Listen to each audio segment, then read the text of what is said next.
ಬಾಂಬರ್ಗಾಗಿ ಹುಡುಕಾಟ ನಡೆಸ್ತಾ ಇರುವಂತಹ ಪೊಲೀಸರಿಗೆ ಹಲವು ವಿಚಾರಗಳು ತನಿಖೆಯ ಆಳಕ್ಕಿಳಿದಂತಹ ಸಂದರ್ಭದಲ್ಲಿ ಗೊತ್ತಾಗ್ತಾ ಇದೆ. ರಾಮೇಶ್ವರಂ ಕೆಫೆಯಲ್ಲಿ ಬಾಂಬ್ ಸ್ಫೋಟ ಪ್ರಕರಣ.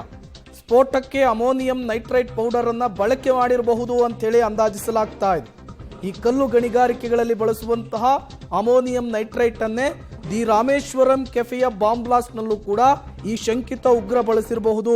ಎನ್ಐಎ ಅಧಿಕಾರಿಗಳಿಂದ ತನಿಖೆಯಲ್ಲಿ ಸ್ಫೋಟಕ ಬಳಸಿದಂತಹ ವಿಚಾರಕ್ಕೆ ಸಂಬಂಧಪಟ್ಟಂತೆ ಮಾಹಿತಿಯನ್ನು ಕಲೆ ಹಾಕುವಂತಹ ಕೆಲಸ ಆಗ್ತಾ ಇದೆ. ರಾಜ್ಯ ಹಾಗೂ ಹೊರ ರಾಜ್ಯಗಳಲ್ಲಿ ಪೂರೈಕೆ ಮಾಡ್ತಾ ಇದ್ದವರು, ಅಂದರೆ ಈ ಅಮೋನಿಯಂ ನೈಟ್ರೈಟ್ ಅನ್ನು ಯಾರ್ಯಾರು ಸಪ್ಲೈ ಮಾಡ್ತಾ ಇದ್ರು, ಜೊತೆಗೆ ಯಾರ್ಯಾರು ಅದನ್ನು ಬೈ ಮಾಡ್ತಾ ಇದ್ರು, ಎಲ್ಲದರ ಡೀಟೇಲ್ಸ್ ಅನ್ನು ತೆಗೆದುಕೊಂಡು ಆತನಿಗೆ ಆ ಅಮೋನಿಯಂ ನೈಟ್ರೈಟ್ ಹೇಗೆ ಸಿಗ್ತಾ ಇತ್ತು ಅದ್ರ ಬಗ್ಗೆ ಈಗ ಎನ್ಐಎ ಅಧಿಕಾರಿಗಳು ತನಿಖೆಯನ್ನು ನಡೆಸ್ತಾ ಇದ್ದಾರೆ. ಅವರನ್ನ ಟ್ರ್ಯಾಕ್ ಮಾಡ್ತಾ ಇದ್ದೀವಿ.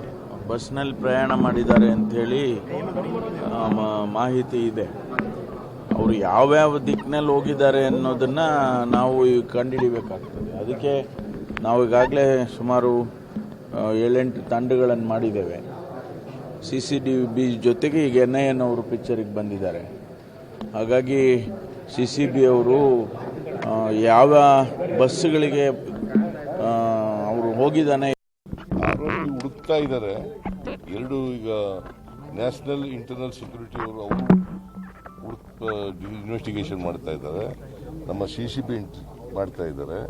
ಸೊ ಇಬ್ಬರು ಭಾಳ ಸೀರಿಯಸ್ ಆಗಿ ಹುಡುಕ್ತಾ ಇದ್ದಾರೆ ಅವನ್ನ ಪತ್ತೆ ಹಚ್ಚಕ್ಕೋಸ್ಕರ. ಕೆಲವು ಸುಳುವುಗಳು ಸಿಕ್ಕಿದ್ದಾವೆ, ಅವೆಲ್ಲ ಹೇಳೋಕ್ಕಾಗಲ್ಲ. ಆರೋಪಿ ಹುಡುಕ್ತಾ ಇದ್ದಾರೆ. ಎರಡು ಈಗ ನ್ಯಾಷನಲ್ ಇಂಟರ್ನಲ್ ಸೆಕ್ಯೂರಿಟಿ ಅವರು